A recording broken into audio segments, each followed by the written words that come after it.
Let's Solve the Universe, Episode 9, with guest Carrie Stephenson. Recorded December 14th, 2018.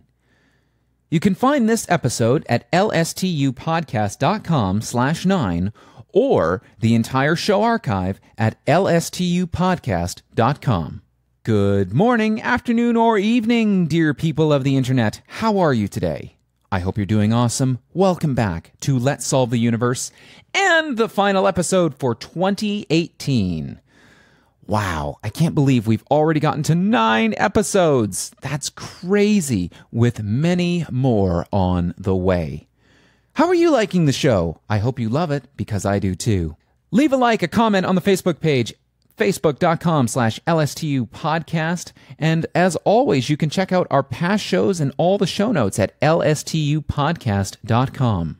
Our guest today is the one and only Carrie Stephenson. She is a comedian who is trained at the Humber College Comedy Program, and she was trained by some of the best in the business. We're talking the SCTV people. She's performed all over southwestern Ontario. She is one funny gal. And not just that, a real insightful one. We had a conversation that ranged all over the place, from comedy styles to what makes something funny, knowing your audience. And hey, we even talked about Pokemon and George Carlin. What more could you ask for? Ladies and gentlemen, please welcome the one and only hilarious Carrie Stephenson!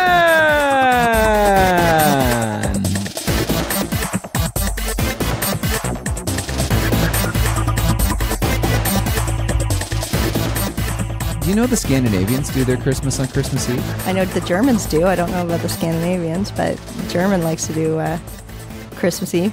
Yeah, Germans do a lot of weird stuff. Yeah, we do. Yeah. Are you German? Yeah. Really? Yeah. I didn't know that.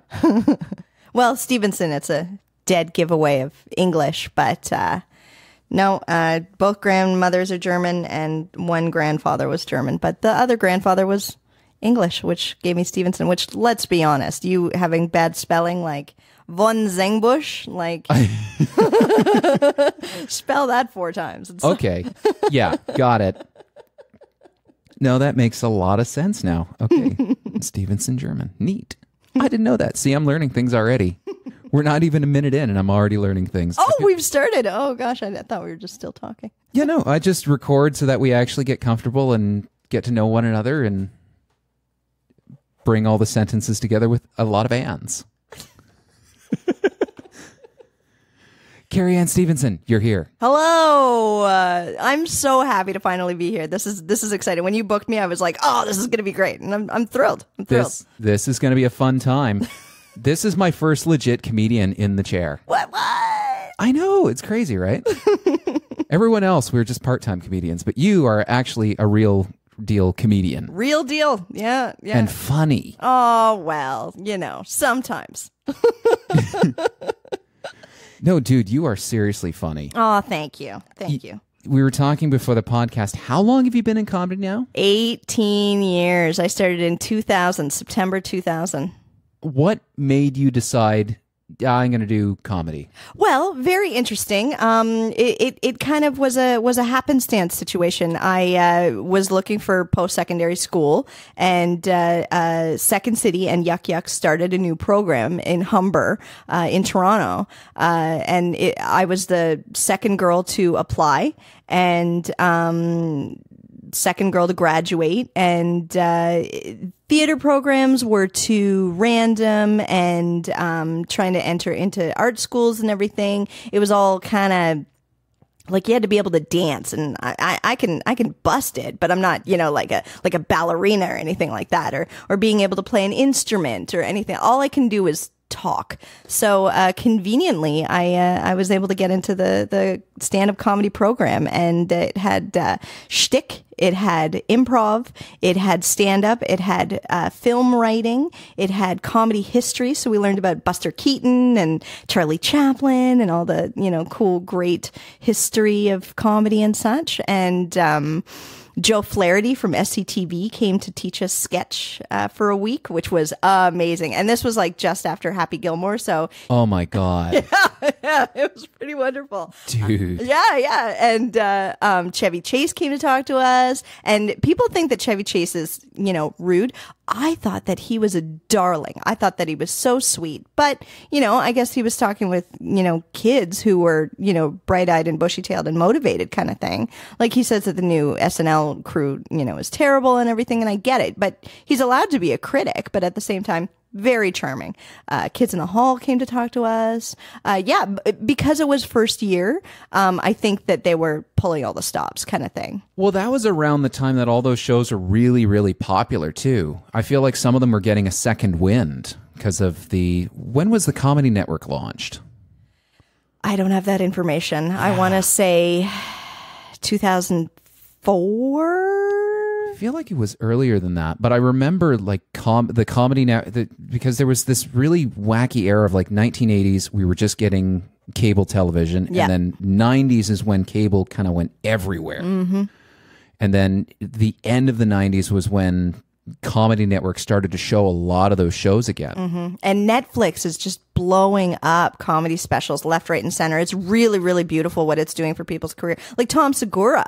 Yeah. His career exploded because of Netflix. Well, you've got other folks like Joe Rogan. I mean, he's airing all his stuff on Netflix. Mm-hmm. Who else? Eliza Schlesinger. Yeah. I probably butchered her last name.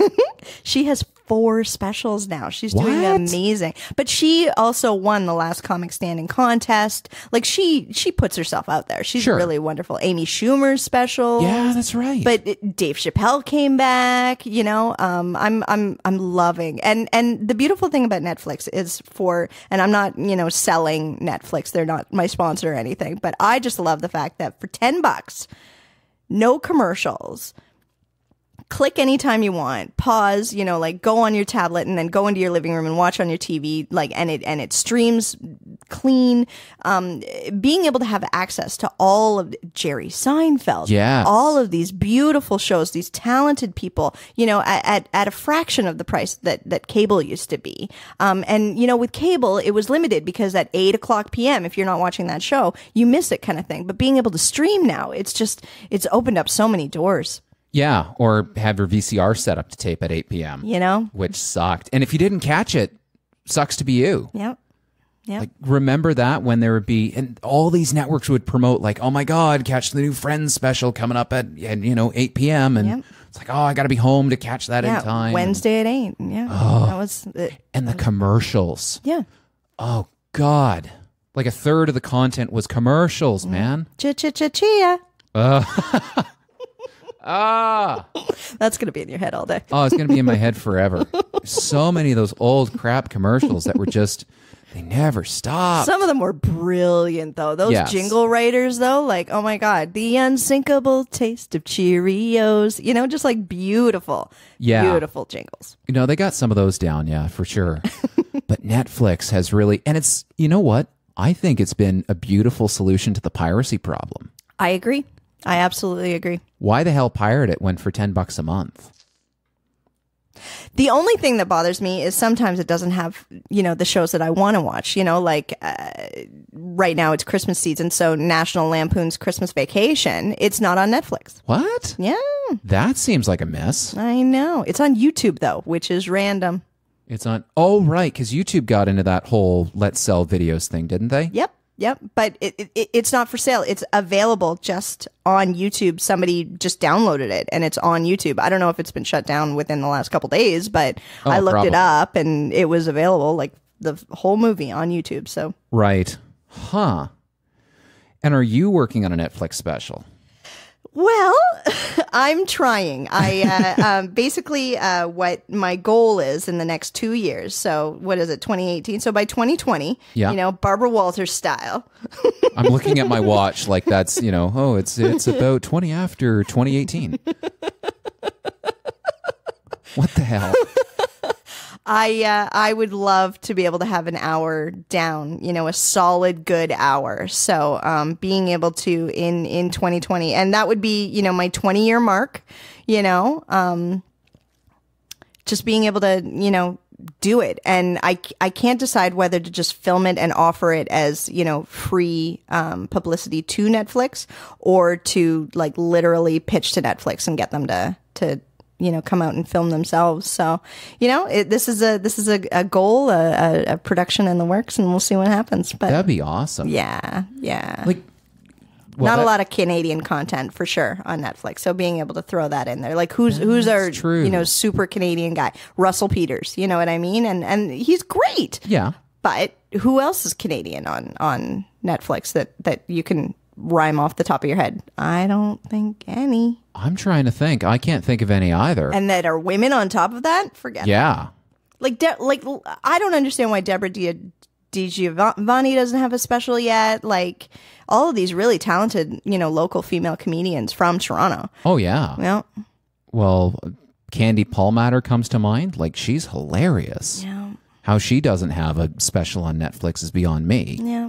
But, it's the agent. It's, like the process. It's all very exciting. Right. Now, when you're actually writing material, what does that look like for you? Well, a lot of it is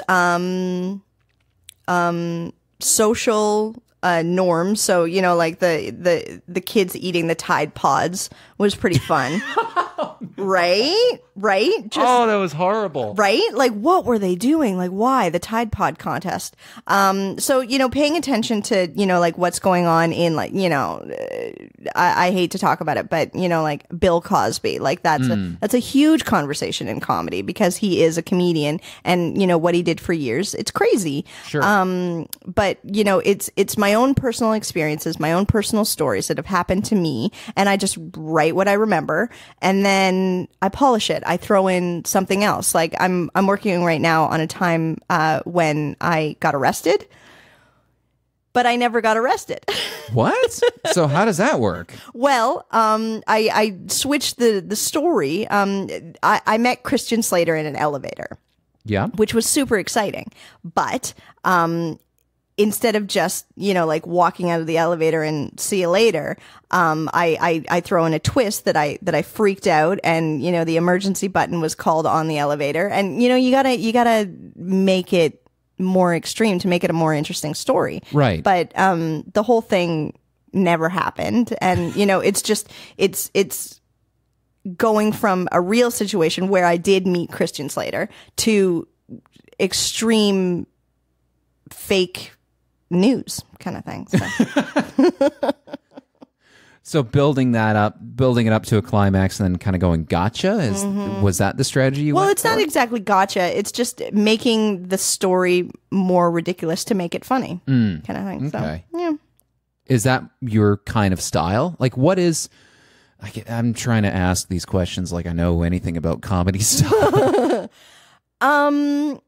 My style is I do have dirty jokes, and I am very well known for being quite a dirty joke teller. But I'm trying to grow up a little. Like, I'm 37 now. So being able to have, realistic situations where I'm not, talking about, farts and genitalia all the time, being able to grow as an artist and having more mature comedy. It's not working out very well. Well, I mean, those things are part of a balanced diet. Yeah. It's funny. They and are. It's difficult for me to not enjoy the audience howling over my genital jokes instead of, a cat joke that, gets sort of a meh, you know? But I gotta imagine there's an art to getting people to laugh at the more mundane stuff. Mm-hmm. Mm-hmm. It's called writing. Yeah. Yeah. True, I guess. Just keep working on it. Just plug away and polish it to a shiny, beautiful joke. Right. Yeah. I guess it just depends on your own personal, what you find funny too. Absolutely. Have you ever found that what you found funny was not what the audience found funny? Yes, and the complete opposite as well. The fact that I've told the joke so many times that it's lost the funny to me, but the audience still loves it. That one is definitely something that happens. I don't find it funny anymore, but the audience loves it. So I'm not going to deny my audience the good joke just because it's over for it's like hearing the same song over and over again and losing its luster. Like it's no longer, Hotel California, it's just a shitty review on Yelp. So do you have material that you go back to and say, this is a classic bit of mine. Yes. I'm going to do it again. Yes. You have the oldies and the goodies, the jokes that work. And, they've worked for 15 years and, you're oldies, but goodies. And then, just keep growing and writing more. And what I noticed is, a guy that was booking me at Yucks, in 2010, he booked me for a show just recently in November and was delighted that he had never heard that entire set, because you grow as a comedian. You just keep writing and more new jokes. And he was thrilled because he was like, I hadn't heard any of those jokes yet. So, How long does it take you to write, say, a 5 or 10 minute set? It depends. If it's new material, it sometimes takes a couple months. If it's, if somebody books me and they want me on next week, then I just, again, pull out the file folder and, organize, from my faves and use what I know. And I guess part of the preparing for the show is figuring out how to bridge some of that content. Absolutely. And also know your audience. If you're, I made the mistake of doing a military show and thought that the soldier boys would love the genital jokes, but apparently they were veterans. Oh no. So they were an older, like 70s and 80s crowd. Yeah. Oops. Yeah. They don't like girls talking about masturbating. No kidding. No. The one guy, like right in the front row, disgusted with me, and you can feel it. You can feel their hatred of you, and like shifting in his chair, and like looking at the ground, and like, well, I don't want to hear any more of this. And it's well, I got another 10 minutes, bro. This is gonna suck. And literally feeling yourself dying on stage. It's hard to come back from that.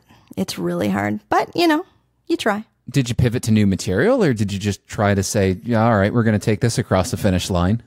I took it across the finish line. I just stuck with what I had prepared, because I'm a prepare girl. I'm not an improv girl. It's all scripted and organized and rewritten. And I just kept telling, that was the worst joke that I had told in the middle of the set, just to sort of like test the audience, and I failed. Right. But then you just keep going, and the rest of the stuff, I think I close with a cat bit, and that's always a winner for the old folks. Yeah. Well, cats are always cute. Right. They're always fun. You got to meet Zach. Ugh, your cat is literally the sweetest cat. Yeah, just wait for a little while when he jumps up on your lap and starts chewing on your arm in the middle of the podcast. Oh. Yeah, that happened a couple episodes ago. That was fun. He's sleeping happy in the corner. He's fine. All right, well, we'll see how long that lasts. Mm-hmm. His ears twitch. He knows we're talking about him. Oh, yeah, he knows. What was it like to be part of that program at that time, like meeting the SCTV guys and gals?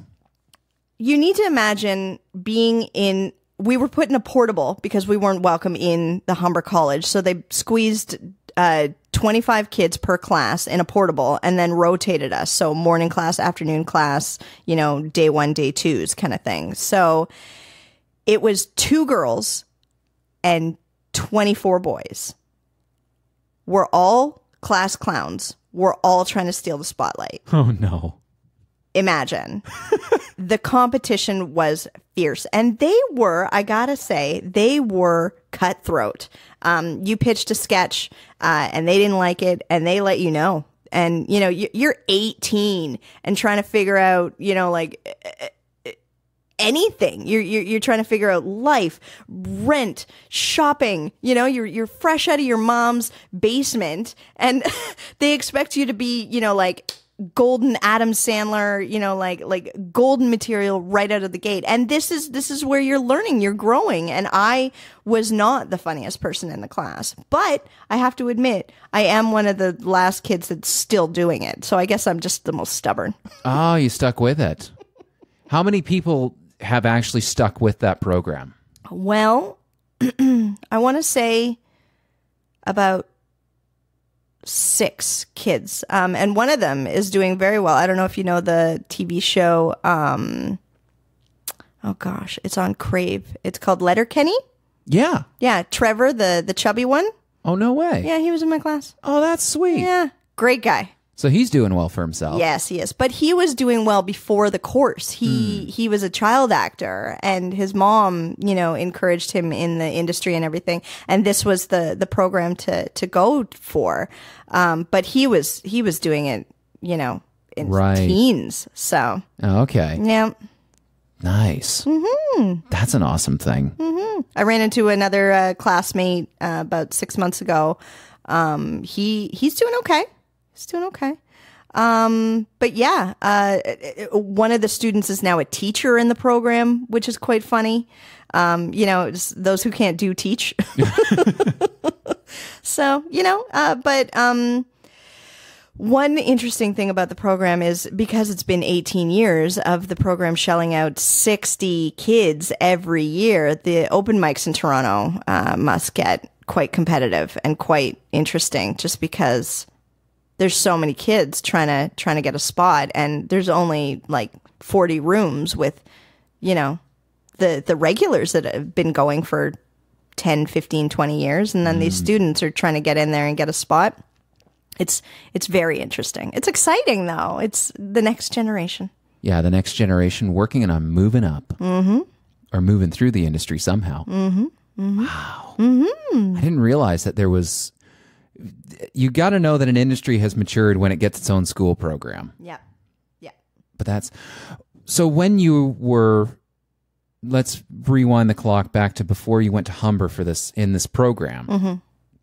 So you're sitting at home and you're going, what am I going to do with the rest of my entire life?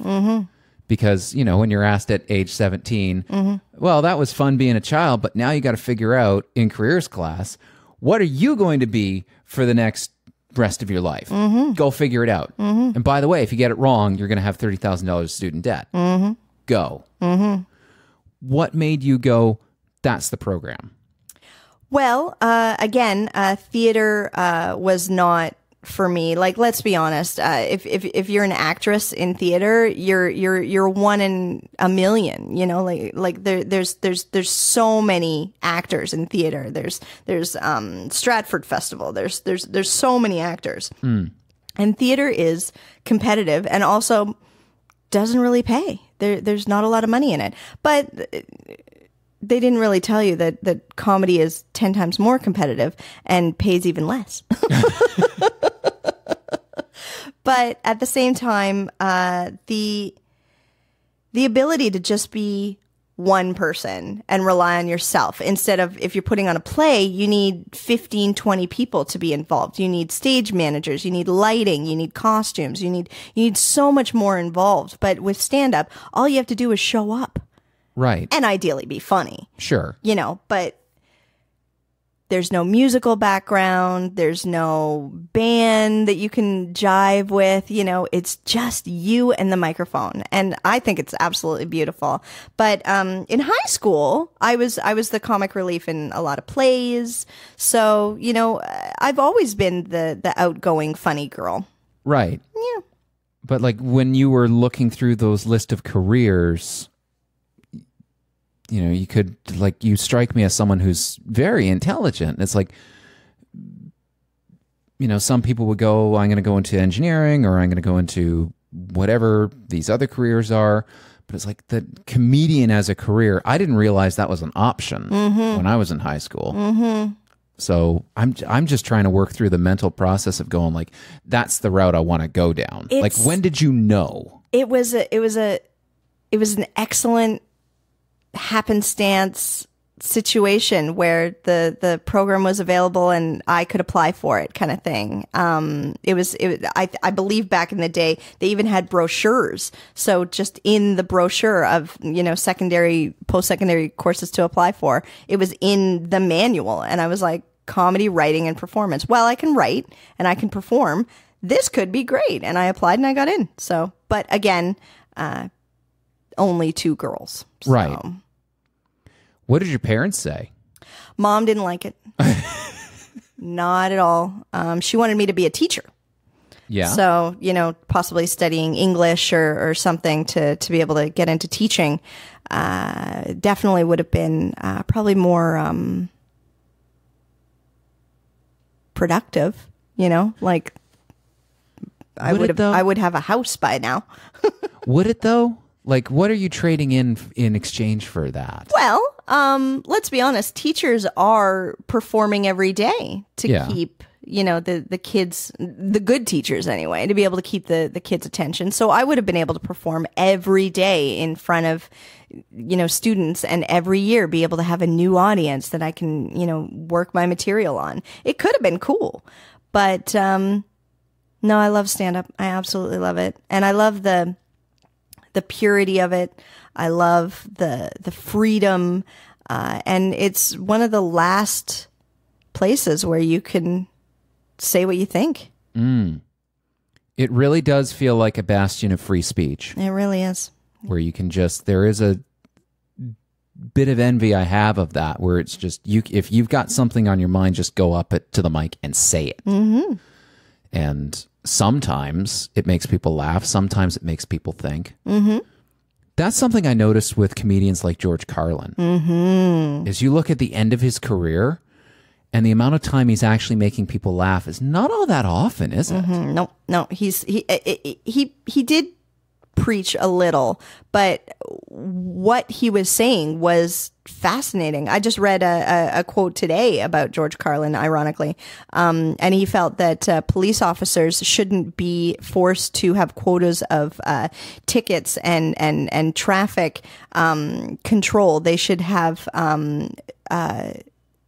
public service encouragement, helping change a tire, helping an old lady cross the street, getting a cat out of the tree, like supporting your community instead of just charging, for parking and traffic. I have never understood those quotas.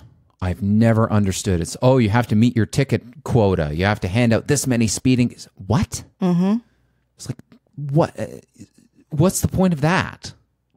Well, let's be honest. The city still, the taxes still need to be paid, and people who own cars probably can afford the tickets more than the drug addict that's being thrown in jail because they a public nuisance or defecating. Yeah, or in the park or something. Yeah, they just made a bad choice in life. Who knows? Yeah, and instead of paying the fine, spend a weekend in jail. Like, those people can't pay tickets. Yeah. The people who can afford gas and insurance and a nice car, those are the ones that keep the community going. Yeah. The quotas, though, like, to me, the quotas feel like more of a product of, in an ideal world, you would never be able to meet those quotas because people wouldn't speed, people wouldn't do any of that stuff. Ideally, but people do speed. But it just feels weird that something that doesn't, like, it's not a reliable, I don't know. I don't know the right way to put it. It's always struck me as weird that we have quotas. We have quotas to meet for crimes. Like, doesn't that just feel weird somehow? I do like that people are being more sensitive about, being on their phones, texting and driving. I really like that. And I can't believe that people are still drinking and driving. But I'm glad that there's, like, stops and, like, checkpoints and everything to make sure that people are driving safely. Because I don't know if you've been to other countries where it's just madness and chaos and hundreds of people die in car accidents every day. But, we have a little bit of traffic, but we're doing okay. Yeah, we're getting through. I don't get people that text and drive. I know. What the hell are you doing? Is it really that important what you have to say? No. It never is. I can't think of any text message I've ever sent that was actually that important. No. Is it worth your life or the person that you're driving with? Nope. Well, there's new penalties coming now, too. Yeah. Did you hear about those? Yeah. It's going to a major infraction. Good.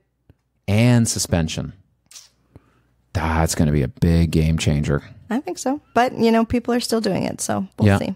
I guess, we will see. I mean, how they haven't raised the penalties for the teenagers that are texting and driving, I don't get that. Maybe it's interesting, though. Teenagers actually are safer drivers than the older people. It's the older people that are the troublemakers because they think they're above the law.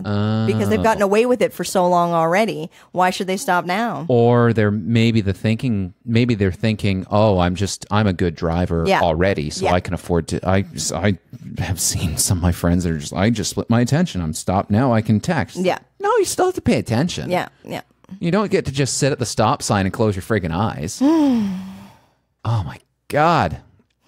Texting and driving drives me mental. The drinking and driving, how anyone drinks and drives at this point is beyond me, too. And I know several people who have DUIs. Like, it's impressive. In the past couple years. What? Yeah. Oh, my God. Their license have been taken away. But, good. Yeah. No, as it should be. Yeah. As it should be. It's such a dangerous thing. The next driving issue, I feel like, is going to be driving with lack of sleep. You ever done that? How do you test that, though? I have a kid in high school that died because he fell asleep at the wheel. He drove everybody home and then died. Oh, my God. Yeah. Hilarious story, by the way. Kidding. Oh, God. No, very heartbreaking. But how do you check for someone who hasn't slept? Like the truck drivers and everything, they're forced to go on, 12, 15 hour, like trips and everything. Like, how do you test for sleeping? There's no blower that you can blow into to see if you've slept enough? No, unfortunately. The only thing you can really rely on is how it's just visual observation, how somebody's driving. Yeah, I guess so. But even then, that's not exactly the most reliable thing either. No. Some people just suck. Some people just suck at driving. I'm super excited about the Google car when the car's going to drive for me. Yeah, we're almost there. Yeah, I'm excited. It's not, you know what? It's not the technology that's holding us back. It's the damn legislation. Technology's ready. It's always the way it is. Technology is ready today. Like the driverless cars can drive better than any human can. Love it. Yeah. And everybody's like, oh my God, what about a human behind the wheel? It's like, well, no, because humans actually really suck at driving. Mm-hmm.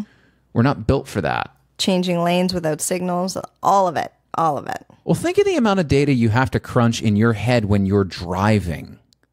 Like the time it takes for you to actually flip your head from one side to the other to check your blind spot and then check your mirrors and check what's in front of you and check behind you. Like there's a lot of checking going on. Where if there's sensors on the car, it would be, like, oh, there's a car in my blind spot. I'm not going to turn. But, like one car signals to another car, I want to go into this lane now. And the car either slows down or, doesn't speed up. Like the whole thing. It sounds amazing. I'm so excited. Yeah. I'm so excited. And the benefit of the car is that it can process both those data points at the same time. And I'm wondering if it would be like a program thing, like Uber, where they're saying, like your trip will take 12 minutes, but maybe have a cup of Joe and sit down for the next 10 minutes because traffic is a nightmare right now. So, like plan your route around the Google car traffic control kind of thing. I love it. I'm so excited. Yeah. I don't think we'll own them. I think it'll be, we'll rent them from Google or there'll be an on-demand service. Sure. It's like Uber.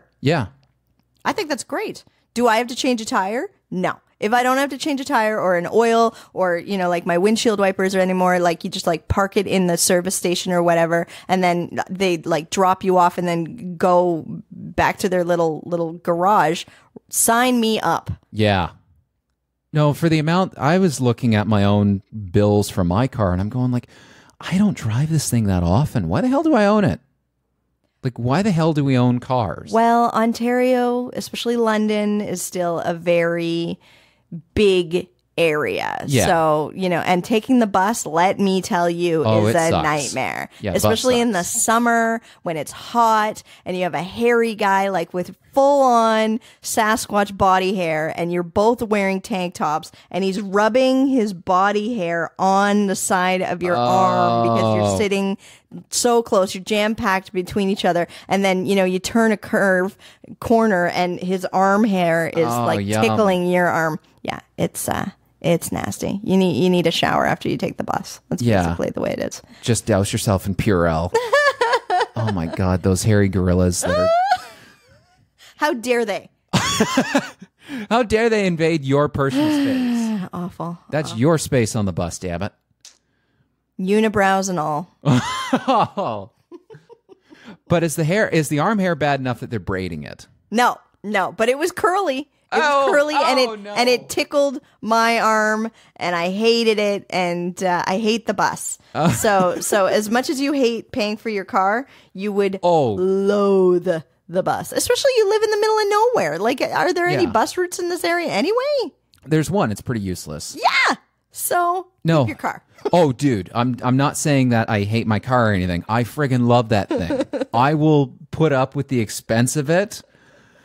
It's just the freedom that it gives me is the best. No, I'm not. Don't get me wrong. I'm not bitching about owning a car. It's like there's a lot of people that are going to be like, "How dare you? You and your first world problems." Yeah, right. Oh my God, the gas is so expensive. The gas has gone down lately, though. But yeah, amazing. I mean, it's going to go back up eventually, but by then we won't own cars. It'll be nice. And right now, whee! Yeah, really. Cheap gas, $20 and the tank is full. My girlfriend, she drives an adorable little Volkswagen Beetle, and $20 and the tank is full. So it's great. Loving these cheap gases right now. Is it is it a modern Beetle or is it one of the really, really old ones? It's a 2003, so modern spaceship cute, but not, like 2018, where they've gone bigger. I like the cute, smaller one kind of thing, but still modern. Right. Yeah. Not like the 1960s Beetle. No, it looks like George Jetson's car. It's adorable. It's adorable. My best Beetle experience, I was the passenger in a 1960s Beetle. The rear seats had no seat belts. Yes. Oh my God. We were going down the highway in northern Finland and I'm just like, this has no seat belt. I am the crumple zone. Yeah. Like it's, oh my God. It smelled like gasoline. Yeah. It was just so, and the speedometer didn't work. Yes. And at one point, it just made this really violent shaking. And that one, the motor's in the back too, which is pretty cool. The trunk is in the front. I love it. I love the whole thing. Yeah. One other thing that I love about the Volkswagen Beetle is it was invented by Hitler, which is very exciting, but also it's one of the only vehicles where kids beat the crap out of each other when you drive by. Punch buggy, no returns. Like it's just the best. Yes, it's a people's car. Ay. Oh, Hitler. Yeah, that car's got some legacy that we just kind of conveniently ignore. Yeah. That's one of those holdovers, just like, wait a minute, where the hell did this thing come from? Oh, it's cute. Don't worry about it. Yeah. No, it's like, oh, it's cute. In 2000, they dressed it up and painted it to look like Pikachu. That was do you remember that? No, I don't. The Pokemon cars? No. Oh my God. So in 1999, 2000, Nintendo Power, I swear, put on this tour where they got that was around the same time that the modern Beetle came out. And they painted it to make it look like Pikachu. Aww. But then as an adult, realizing where that car came from, is like, oh God. So many horrible things. So all the horrible things. And now it's a cute creature that says Pikachu over and over again. Pikachu. Why does it sound like a somebody sneezing? Pikachu. Because the people that westernized that anime were probably on meth. Okay, awesome. I don't know. Love it. They basically, like, the Japanese version had great voices. Uh-huh. The American version didn't. We kind of get screwed that way. Don't the Yanks just try everything? Yeah. Like that just, you listen to any anime and do you watch anime at all? Does No. hentai count? It's art. Sure it is. I love the whole, fantasy of it. It's beautiful. But animation, like, are we talking like Lion King? Or are we talking like I'm talking about Japan's anime like stuff. Mortal Kombat? Well, did they make an anime of that? I don't know. I'm the Ghostbusters? I'm also the worst person to ask about anime because I know like 5. Because I have a life. I like cartoons, if that helps. Sure. And I like hentai. It's also lovely. Yes, everybody. We all know a little bit more about you today. But It's a sharing circle. It's a sharing circle. It's something. This is but no. But we could talk about this for a second because I think it's important. Like women and porn is usually not a topic, and basically what I enjoy about hentai porn is they're drawing the woman to enjoy it, which is different for like the audition sequence category or the girl trying to take the what is it, the fake taxi kind of thing. Most of these girls don't look like they're enjoying it. They're terrible actors. It's terrible stories. But with drawing, it has a story. These animators are putting their heart and soul into the genital shot.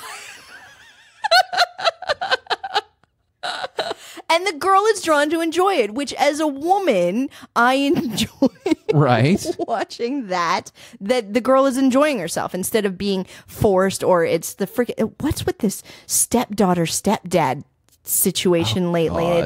It's wrong. And then, but isn't that just like big in Nebraska? I don't know. Like there's a lot of ads for it though, and stepdads and stuff.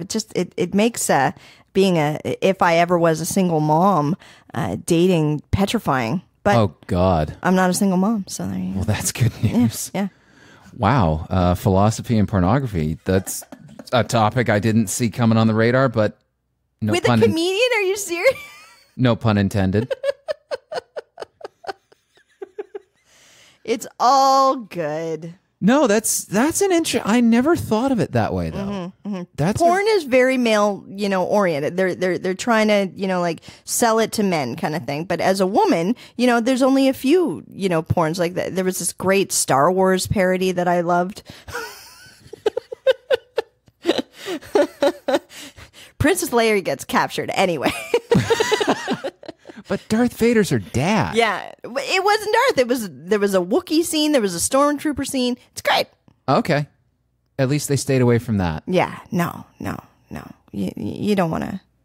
No, you don't want to turn to the dark side. No. Now, is that something that has made it into your bits?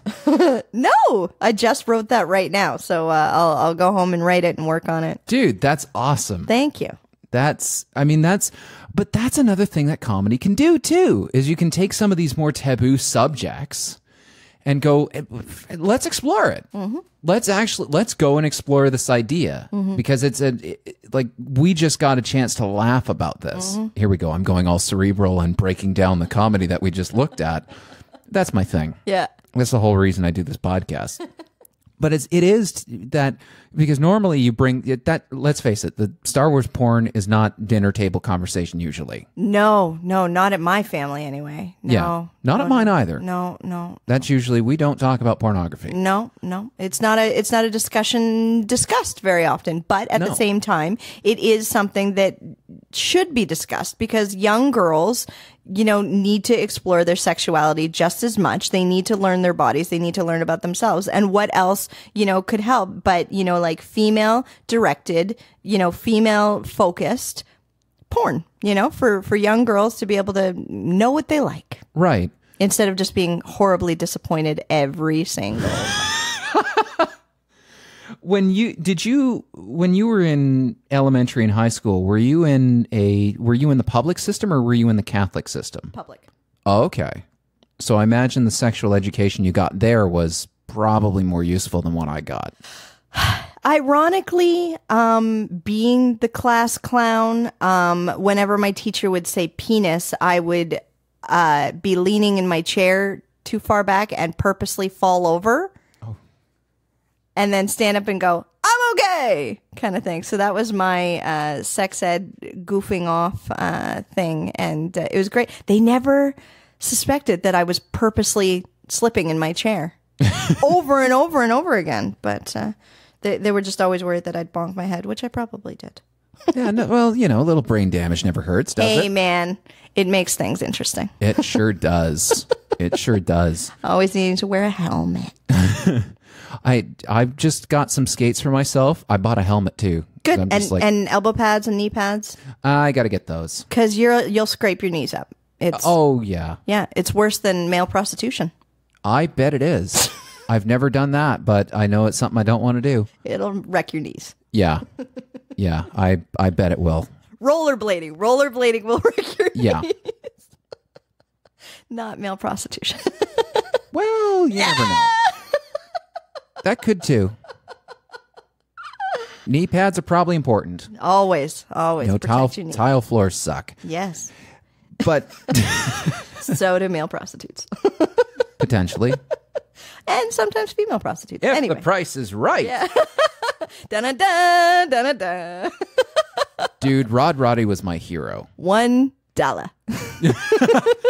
Oh, man. You know what? The best on Price is Right was the second to last idiot who would bid $1. Yep. And then the person after them, $2. Yeah. Every single time. Screw you, buddy. And it's just like, oh, you never bid $1 in the second last position. Ever. Bob Barker was a pimp. I loved him. Oh. Did you know he slept with all those models? What? Yeah. I shouldn't be shocked, but wow. 80s, man. Wow. Yeah. Yeah. That's just a rumor that I started. Okay. The opinions and viewpoints are those of the guests and not necessarily of the producers of the show. We're in Canada. We'll be fine. We won't get sued. What am I talking about? Bob Barker. Bob Barker. I like Bob Barker, but I love Rod Roddy. Okay. Because he was the announcer. He was the voice behind, he was a new car. Yeah, tell him what he's won. Yeah, sort of, I wanted to be that guy. Yeah, he was cool. Yeah, Rod Roddy was awesome. But I loved Bob Barker's little mic. Yeah, the stick mic. Yeah, the teeny weeny thing. It was so cute. That's a collector's item now. Is it? Yeah. Yeah, I bet it think it's the Sony ECM 33. Oh my God, he knows the mic. I know, yeah. This is why I just had so many girlfriends in high school. Oh my God, he knows his technology. Yeah. And he's got hair. Because there's so many bald tech. Yeah. Yeah, there is. I mean, I'm kind of the odd man out in the tech circles because I shower. Yeah. My God. How dare you? I know. It's just, I used to joke that the engineers, when they graduate, they get the iron ring. Mm-hmm. That symbolizes, their commitment to their field. Also honoring the fallen. Yeah, the bridge. Yeah. But then I always used to say, I thought the computer science people should get something. We should get the bar of soap. On a rope. Yeah. Because that computer science club, sorry guys at the University of Waterloo, you computer science people, you are amazing. But that computer science club was funkier than James Brown. It was like, whoa, your eyes would water. And just super geeks. You don't hang out with comedians much, do you? They stink. And they also don't ever go into a hotel room that's sort of a comedy. Like sometimes bars have like the band room or the house or something just to be able to keep the performers. Comedians like to pee in the ice cube trays. Ew. Yeah. So don't use the ice. Oh. You offered me ice now, and I was like, well, he's not a comedian, so. I've never once thought to pee in the ice. It's a challenge because of the splash factor. Oh man. Now I want to go to a lot of these places with a black light. Oh my God. You can see that shit from space. Just go to some of these places, just like, oh my God, this place looks like a chemical weapons factory. Yeah. Ugh. Itchy. Okay. I'm already itchy. That's, ew, no. God, no. God, no, God, no, God, no. I'm so glad. You know what? those different places where we've done, like where I've hosted Mo Mondays and done a lot of other shows where we've been in the green room, I'm so glad now that I've taken the Purell with me to keep my hands clean. I don't know. I don't even dare want to say I've got OCD, but there's just something about keeping my hands clean that is like, before I go and write code or do some writing on my computer or do anything, I have to wash my hands. And that's it, it's good to be hygienic, you know? You're obviously not a normal programmer. No, I'm not in any way. But backstage, like green rooms and everything, are dirty. They're dirty, dirty places where dirty things happen. Oh, I bet. Yeah. So definitely hand sanitizer.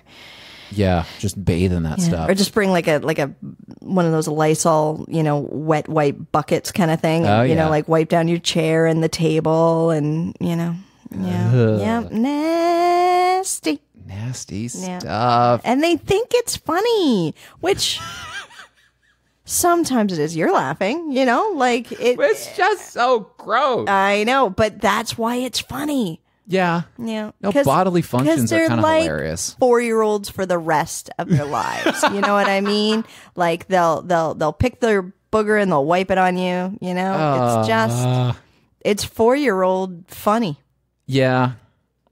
Ugh. Back to basics. Good humor. No kidding. Stuff that we all, I did, like, again, that's a George Carlin bit. Stuff that we all know about each other, but we never talk about.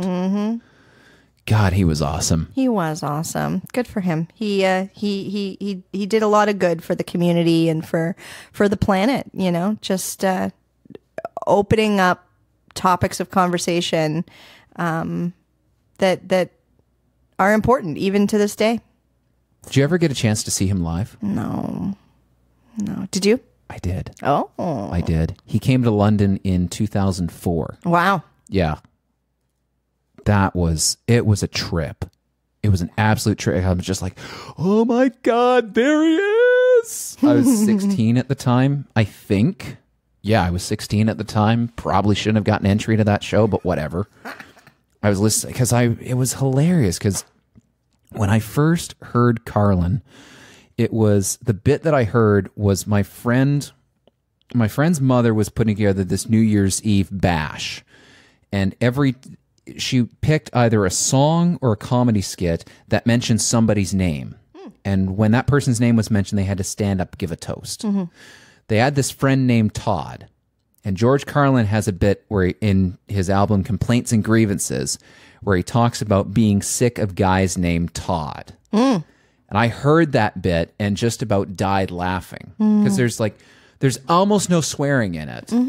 Which is rare for Carlin. But it was so eloquent and so well, like it had a rhythm.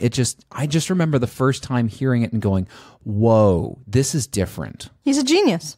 It was literary genius. Yep, for sure. And I was like, okay, I got to find out more about this guy. Who is this George Carlin? Only to learn that he was the voice of Mr. Conductor in Shining Time Station and Thomas the Tank Engine. Which isn't that insane? Which I loved as a child. My life as a child was basically Thomas the Tank Engine, Power Rangers, and video games. All right. Like Stegosaurus. Yeah, basically. Pterodactyl. Yeah. What the? My sisters and I beat the crap out of each other because of Power Rangers. Just literally like flying from one side of the room to the other, like with a drop kick to the chest kind of thing. Oh. Like horrible stuff. Oh, man. But, they say that television doesn't influence you, but it totally does. It does. Yeah, absolutely. Especially when you you're a see people kid. beating each other up. My cousin loved the Hulk, and he would rip like 3 shirts a week. Oh, that must have got expensive. Yeah. But he grew as well, so they were usually too small for him anyway. He was a big boy. Yeah. Oh man, no. As a child, you were totally influenced by television. Absolutely, there's no way around that. The cartoons alone, I had to have a Cabbage Patch Kid. I had to have Lego. I had to have Micro Machine racing cars and everything. Yes. Like I was sucked in fully in television and advertising and everything. Loved every single minute of it. Now, to be fair, a lot of that stuff was badass. Yeah. Like the Hot Wheels track and those motorized things that just made your Hot Wheels go at 1,000,000 miles an hour. And if you set it up incorrectly, it made the car go flying off the track into somebody's forehead. That was the best stuff ever. Or even just cool little, they could change color with hot water kind of thing. You know, like just really, the toys were simple, but they were also well made and good. Now you have like, I hate to diss toys, but Hatchimals, it's a toy in an egg that you break. Like, suck my balls. Like, that's entertainment. You knock on it and it knocks back at you. Like, what? Boring. That doesn't even make sense to me, the Hatchimal crap. And it's just a plastic egg with a toy in it. And, hate it. Hate it. And $100? What? Yeah. Get out of here. What the hell? Yeah. Go buy a Pokemon video game. It's worth it. That's just better. And you can hatch as many eggs out of Pokemon as you want. But, oh my... Yeah, the toys, and it was awesome to be a kid during the 90s. No question. 80s too. Yeah. I'm a little bit older than you. Yeah, so, true. Yeah, you had some of the earlier... there was kind of a golden age of toys between Poppables and My Little Pony and Gem and Barbie and yep. Yeah, Barbie had some pretty badass stuff back then. Oh yeah, I had a Barbie dream house. I had a car. Yeah, it was. Secretly, I was a little bit jealous of some of that stuff because I was just like, oh man, the girls have got some kind of cool domestic stuff here, whereas the guys, it was just like all high testosterone. Yeah, and cars and Skeletor. Yeah, but there was a part of me that was like, no, I want to, like, it would be kind of cool to like, what got me was stuff like the Easy Bake Oven. There was never really a guy's version of that. No. I was just like, I want an Easy Bake Oven. Because girls need to be in the kitchen. Yeah, but I wanted to be in the kitchen too. Yeah, and which is good. No, we had these creepy crawly things, which was basically just powdered sugar and crap. Well, now I love that parents are encouraging their sons to play with Barbies if they want to. You know what I mean? Now the sensitivity levels and the more acceptance of, like men don't have to be gender biased. Here comes Zach. Hey, Zach's making his appearance. All right. Aw. We got the kitty. But yeah, the 80s and 90s, there were some pretty epic toys in that period. Yes. There are some really epic toys. Unbeatable, too. Like, I don't know if the toy companies can, have better toys. Like, I guess the BB gun back in the day was pretty cool, but those are dangerous. And yeah. Like, the Slinky is brilliant. The Rubik's Cube, brilliant. Well, the Slinky will never get old. Yeah. I'm still entertained by those. Right? They're badass. If it's on somebody's desk, I'm going to play with it. Yeah. Yeah. I don't know why, like this, there's a part of me that's like this. I have so many of these different personalities going on. So I've got the professional one that goes in a suit and does consulting with the federal government. And I love doing that. Don't get me wrong. I freaking love that. But then there's the 4-year-old side of me that's just like, I still want to take a Slinky and an escalator. Yeah. And just see what the hell happens. Oh my God. That would be hours of entertainment. Or like a bunch of ping pong balls and Slinkies. Oh, or when you go to the dollar store and pick up like 10 of those super bouncy, crazy balls and just whip them as hard as you can. Oh my God. Can you imagine Christmas at Masonville? One of those escalators. Oh, dude. You would cause havoc. Oh, yeah. Mad chaos. Oh, that'd be awesome. Worth it. 100%. And in this day and age with cell phone cameras everywhere, I think we have the makings of a viral video of of reminding people of these awesome toys that are out there. For sure. One of my favorites was those bouncy balls, though. Of just being able to whip it. Like, it was just a challenge. Like, how hard can I whip this and how many surfaces can I get it to ricochet off of? Marbles were cool. I liked marbles. We had marbles, and the cool thing was when you would put them in the oven and crack and make different designs and everything, like beautiful glass creations, and I guess you had Pogs, the coins. Yeah, I was right at the very, very tail. Like, I still have some marbles. I was right at the tail end of that. But yeah, when I want to say grade 3, we got Pogs, and that was a big deal for a short period of time. They And were stupid. Beyblades, those are dumb. I never got into Beyblades. No, yeah, those are like for the millennial kids, I guess. But Yeah, those were. I didn't ever get into those. The Pogs, they were. You know what was interesting in the mid to late 90s? Now that I think about it, there was a big trend of a lot of collectible toys. Yes. That's when that really started. Beanie Babies. Dude, you want to talk things that were totally useless, but I lusted over. Beanie Babies were where it was at. There was a couple who collected so many Beanie Babies that they literally needed to have a divorce trial over who got what frickin' Beanie Baby. And are any of them valuable, or are they just lame stuffed creatures now that are collecting dust? No, Yeah. they are just stuffed animals. That's all they are. But they had little tags. They got in at the perfect time though, because I remember early on when we got internet access, the Beanie Babies were becoming a big thing, but they had an online presence too. They had a really early website where you could find out like there's all these backstories that they crafted for all, and it's like, it's stuffed animals, dude. But they did that cool stuff with Cabbage Patch Kids. Like every Cabbage Patch Kid had a backstory. Mine was Chinese, apparently. Right. Yeah. But they were doing it online. Yes. That was the difference. You would just get a booklet. Yeah. But nowadays they would probably be able to put it online. But Oh yeah, sure. But that was interesting, and then that really laid the perfect foundation for Pokemon. Because then it was like, oh my God, there's how many of them to catch, and there's all the merchandise and all this different stuff. Like, it was, oh man. I guess that's the beautiful thing about toys and progress and everything is, okay, collection works. Let's keep on with things that you can collect. Yeah. Oh, it's a huge thing. It gives kids a goal to strive towards.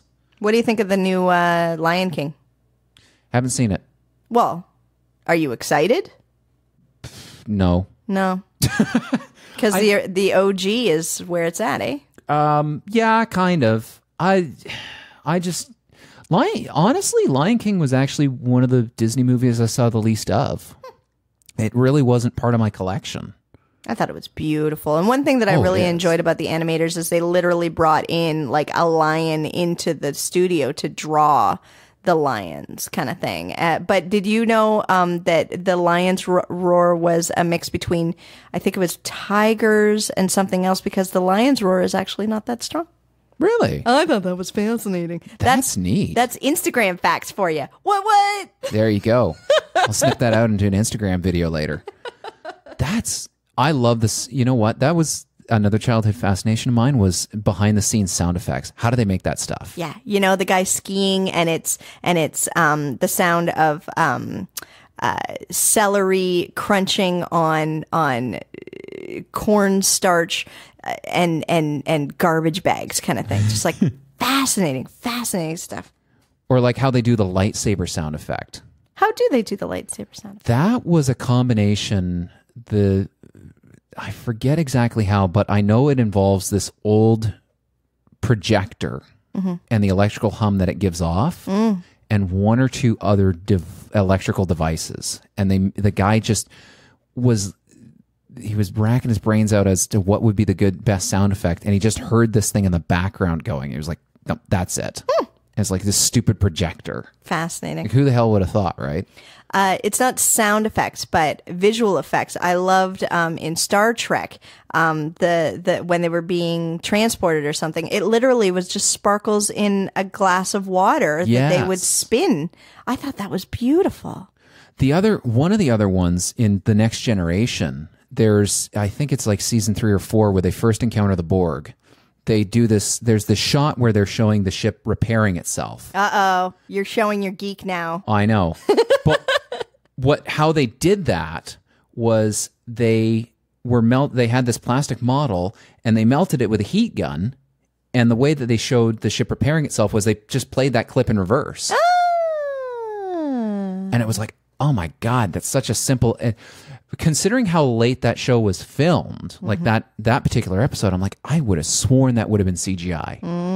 But it was not. It was like, no, they just took a bunch of battleship parts and melted them. I love that stuff.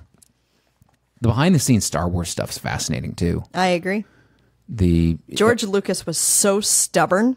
Oh yeah. That stuff wouldn't have happened if he didn't just stick to his guns. Like he was dealing with failure after failure and you know, budget cuts and rejection, and he just kept going, and it's literally one of the most wonderful movies out there. How the hell he managed to get as much convincing special effects as he did for the original trilogy at the time it was released. Like pre-CGI, and he pulled all that crap off.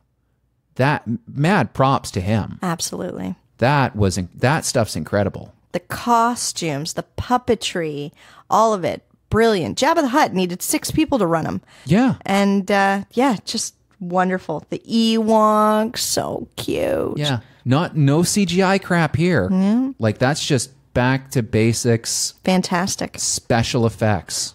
So beautiful. It doesn't hurt at the fact that my name is Carrie and there was Carrie Fisher who was Princess Leia. You know, like that was obviously, you know, like straight up huge love. But it's just a good movie. They are. Yeah. I saw the original Star Wars. I saw the remastered trilogy. Like, so there was the original trilogy, episodes 4, 5, and 6, and then mid to late 90s they remastered those and put them back in the theaters, which was excellent to be able to see them on the big screen. Cool. Yeah, that was one. I remember it was kind of one of my first bonding moments with my extended family. Oh, that's nice. Because my uncle took us to go see. It was my cousins and I. We went to go see this at some theater in Norfolk County. God knows where. And we watched each of the, watched Star Wars. It was like, whoa, this is so cool. And then I was hooked. Do you like the episode 1, 2, 3, 7, 8, 9? Haven't seen the latest ones yet. I think the episode 9 is on Netflix. What? Yeah. What the hell? Okay. I'm behind. I did see the prequel trilogy. I don't know. Maybe I felt slightly underwhelmed by it. It was kind of like it. There was a degree of mysticism that was ripped out of it.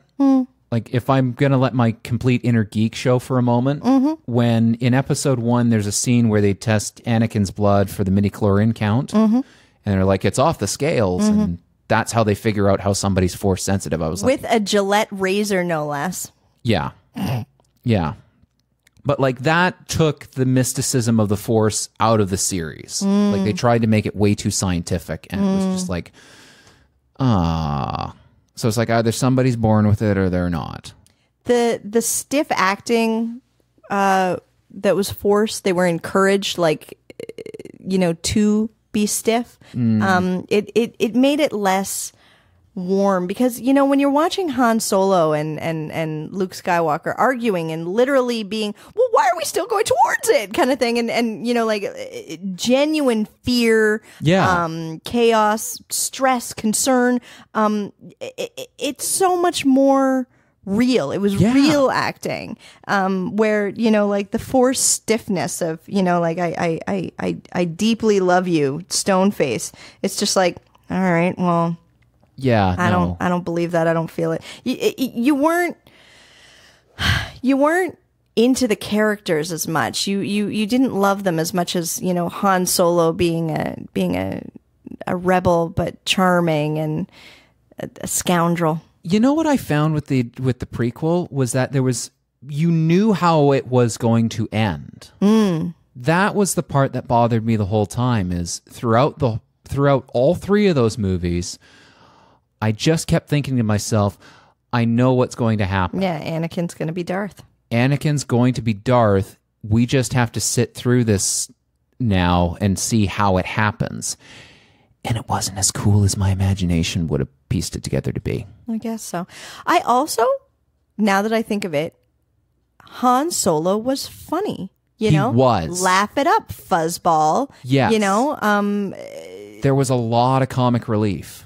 bring me the hyperdrive link, you know, and like falling over his ship that's breaking down, and you know, all the chaos, and you know, Lando Calrissian, you know, what have you done to my ship? Your ship? I want her fair and square. You know, like there was comedy, there was sass, there was sarcasm, I think that's what made those movies better. It was funny. It was fun. R2-D2, you know, like C-3PO telling him to, you watch your language, you know, like just, it's family fun entertainment, but the comedy aspect of it as a comedian makes it better. And even some of the tense moments, like there's in episode 4, A New Hope, there's a moment where C-3PO and R2-D2 have to cross this gunfight. And you're just like, oh my God, they're crossing. And it's almost kind of funny the way they're just going across. Yeah. And even in that tense moment, it's still broken up by this kind of... As they're escaping, you know, and C-3PO's, you know, like barking at him going, are you sure this thing is safe? Yeah, yeah. You know, like... And then a shot ricochets off and they're just like, oh shit, now we gotta go. Yeah, it was... But that was the thing. Those movies were fun. They were fun. Episodes 1, 2, and 3 just did not have the fun factor at all. Yeah. That said, the pod race stuff was cool. That was pretty badass. It's a little long. A lot it was. Felt it was a little long. It was. There were a lot of things, and let's face it, episode 1 could have been done in 40 minutes. It really could. Like, if done at all. That's a good point. That's fair point. Well made. Fair point. And I love well Star made. Wars. There's no question. If somebody wants me to sit down with some popcorn and watch Star Wars, I say yes every time. Yeah. But I want it to be episode 4, 5, and 6. Just hands down. They're just the best movies out there. No, they are. But this Christmas with no Star Wars coming up, like, I feel kind of lost. Like, I don't have a Star Wars to go watch. Are you into computer games at all? No. Aw. Because I'd say go explore the old Star Wars games because they were kick-ass. Huh. I might just do that. They were... The really cool thing about the Star Wars games, there's a lot of them out there, but in the 90s, again, the 90s, it was... They expanded the universe. Like, they didn't try to go and retcon anything. It was like, it kind of filled in the blanks of what else was going on. And they were a lot of fun. There's one game, TIE Fighter, where you actually get to strap in and fly the TIE Fighters and the Imperial ships around. Fun. But you're not always fighting the Rebel Alliance. Sometimes you're going after pirates, and sometimes you're going after renegade Imperial officers and their, you know, and their cadre. Boy, oh boy. And those are some epic, like, that's probably one of my favorite games of all time. Cool. Is TIE Fighter. It was just so cool to, you know, it's like you get to play the bad guys. I'm an 80s kid, and Super Mario Brothers 1 and 3 are my video games. With the old controller, it's got to be the square controller and everything. I still have to get that retro video game, you know, where it's programmed in and everything. Yeah. The NES Classic. Yeah, I totally got to get that. Oh, yeah. Yeah. No, the old video games are just, they were awesome. It's crazy to see some of those copyright screens, though. Yes, eh? Oh, copyright, like the Atari 2600 just passed its 40-year anniversary. That's insane. 1977. It's insane. Like, some of those games are 40 years or older. But Star Wars is like 1976? That's right. 76 or 77, yeah. That's right. Holy crap. Oh, that's scary. That is absolutely terrifying. That's true. Yeah, because the 2600 and the original A New Hope came out in the same year. What a Christmas. Oh, that must... Can you imagine just being a kid at that time? Oh, my God. And the action figures and stuff were good. Yeah. Yeah, I see them like in thrift shops and stuff. They're beautiful. Yeah, some of the G.I. Joes. Yeah. Oh, my God. Well crafted, that lasted, that were built to last. Yes. Instead of something that you play for 10 minutes and it breaks. Yeah, that was one thing about the 90s toys that sucked, was some of the action figures were just plastic pieces of crap. Yeah. They just broke like no tomorrow. Metal with good joined limbs, and yep. I had He-Man and Skeletor and everything, and they were great. Yeah. They were great. Yeah, He-Man, Skeletor, that was kind of big at that time. Yeah. What else was there? I know G.I. Joe was a Transformers. thing. Transformers was a big thing back Yeah, then. those were fun. Yep. Yeah, I feel like there was kind of a resurgence of that in the 90s, but not as much as everything else. Oh my God, the new Bumble movie, though. I'm so excited. Another Volkswagen beat Oh my up. God. I'm so excited. It's going to be good. Okay, I'll take your word for it. I'll take your word on that one. Oh, man. What other video games did you play growing up? Duck Hunt. Ah, yes. That was my jam. Did you know that the birds could be controlled by a second player? Yes. I did not. I did not know Yes. that. But I do know that if you went as close to the screen as possible, you could nail that bird every time. There was another trick you could do. You could aim the gun at a light bulb. What? Yes. Yeah. Would it turn the light bulb off? No, but the light from the light bulb would trick the gun into thinking that you hit the target. Oh. Because here we go, geek out mode. When you're playing Duck Hunt and you press the trigger, you'll notice that the screen flashes. Do you remember that? Uh-huh. What's happening is for a split second, the screen turns black, and where the duck is a white square. Oh, yep. That's how the light gun knows that either you hit or missed. It figures out, is this a dark area or is this a light area? And if it's a light area, it goes, must be the duck, scores a hit. Oh, wow. Yeah. Look at you. I also, my dad was a big arcade fan, so Pac-Man, of course. Oh, dude. Was a gimme. He absolutely adored Pac-Man. Pac-Man. Yeah. Pac-Man was cool. Mm-hmm. Galaxian, Galaga. Mm-hmm. Ever play those ones? No, unfortunately. They were good times. Yeah. Yeah, the arcades, I feel like they were really going out by the time I came around. But what was still, you know what the 90s was good for? Pinball. Mm-hmm. There were some badass pinball machines that time, wasn't there? I'm loving that places know that arcade games are good and also profitable, Yeah. and they're coming back. And Oh, yeah. I'm loving it. There's even video games and pinballs in bars and in some restaurants, which I absolutely adore because it's good, clean fun. Yeah. Yeah. I call the office. I think they on Tuesday they have $5 unlimited play or something like Absolutely. And let's be honest, like the Rec Room, Social Bowl, I think the Factory now, they're all bringing in arcades, and it's delightful. That's true. Mm-hmm. And with the technology we've got now, the nice part is you're not having to maintain these different integrated circuits. You can just computerize the whole damn thing, so it's way more reliable. And fun. I gotta admit, I played this zombie with a crossbow, which was crazy. And you would flick it back to be able to reload it or shoot it or something. And you're in a seat with the big screen experience. Loved it. Wow. It. Yeah, really, really fun. That's at Social Bowl. Also, they have a Martian thing where you're literally just like machine gunning back and forth and up and down to kill these Martian spaceships and everything. Huge projection screen.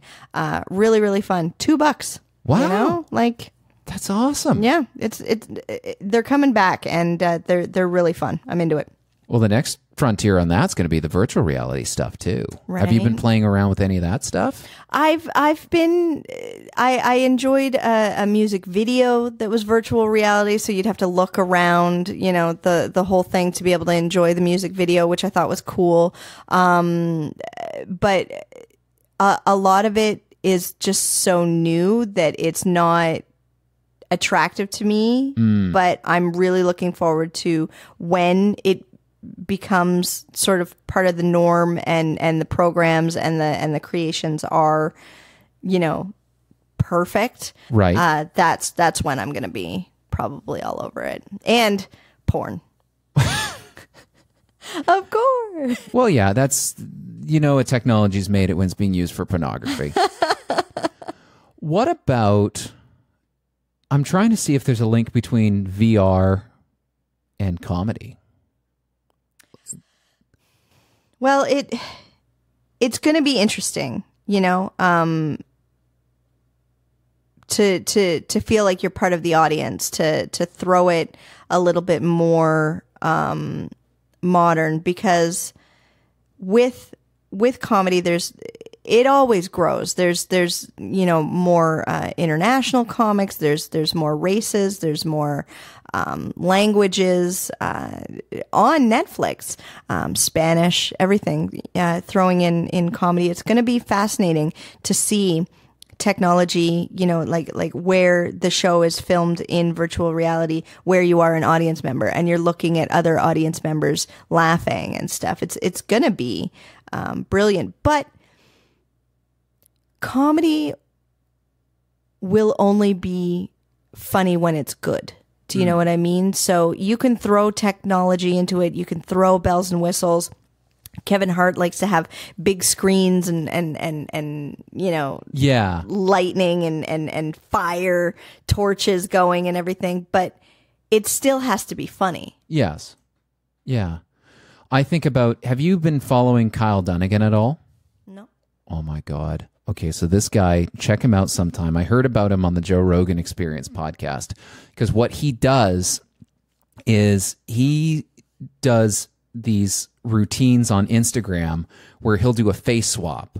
Okay. Like some of his best ones is he does a face swap where he takes on the role of Donald Trump, and then he'll be having a FaceTime call with Kim Kardashian, and he's playing the role. He's done a face swap so he can do Kim Kardashian, and then there's another one where it's Caitlyn Jenner, and he's playing all these different roles, and one of them's Dr. Phil, and these videos are friggin' hilarious. I'll have to check them out. But it's only the kind of material that works because it's this new medium, I guess.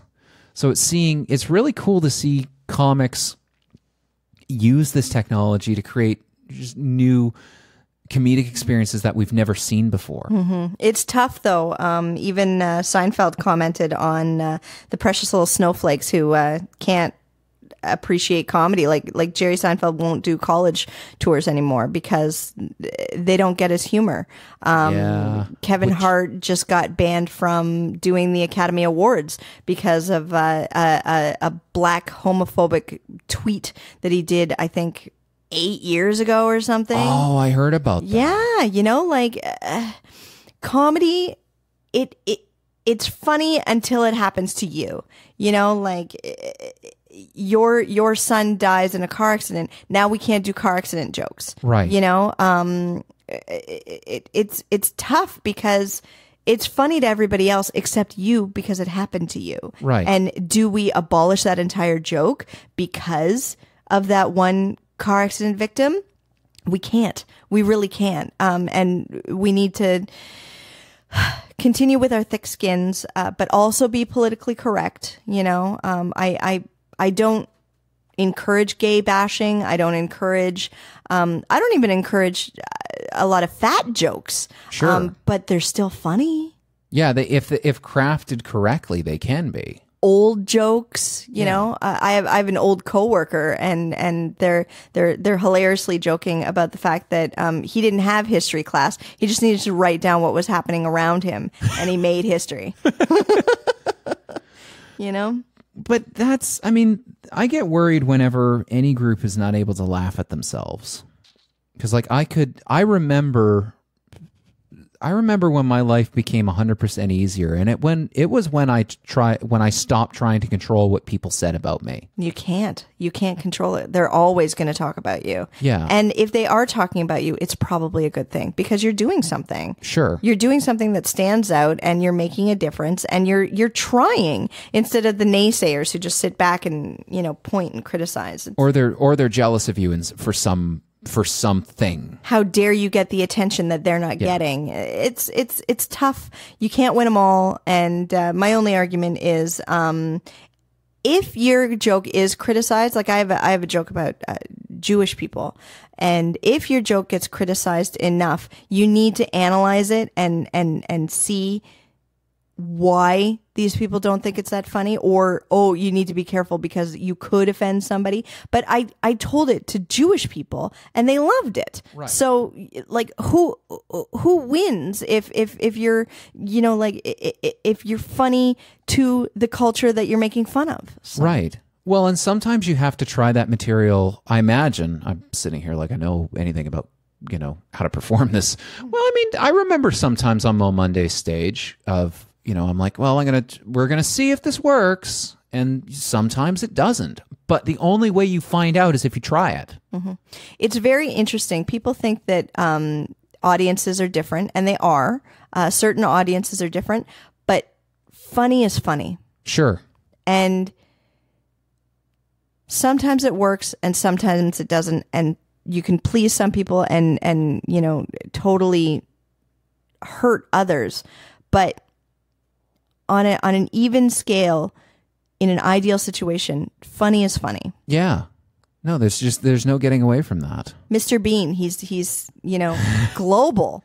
Yeah. By making goofy faces, and he's a genius. Oh, he is. I was watching one of the Christmas clips the other night where he's conducting the choir, or not conducting the choir, the street band, and they're doing, I forget what song, but it was just just watching him flick that conductor wand back and forth with the Thanksgiving issue where he's got the turkey on his head. It's brilliant. God.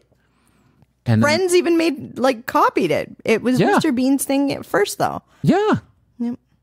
And then they one-upped it in the movie. Do you remember the scene in the movie where they one-upped it? No. He sticks the turkey after they get the turkey off his head. He sticks the turkey in the microwave, and then the microwave explodes. Oh, that's great. And it was one of the best. I still watch that scene and die laughing. It is so funny. Brilliant. It is so funny. And the beautiful thing about it is it's shtick comedy. It's just physical humor. He's making funny faces and doing funny things. Changing in front of the blind guy on the beach. There's no words, and that's what makes it universal because there's no language barriers. Yeah. But funny's funny.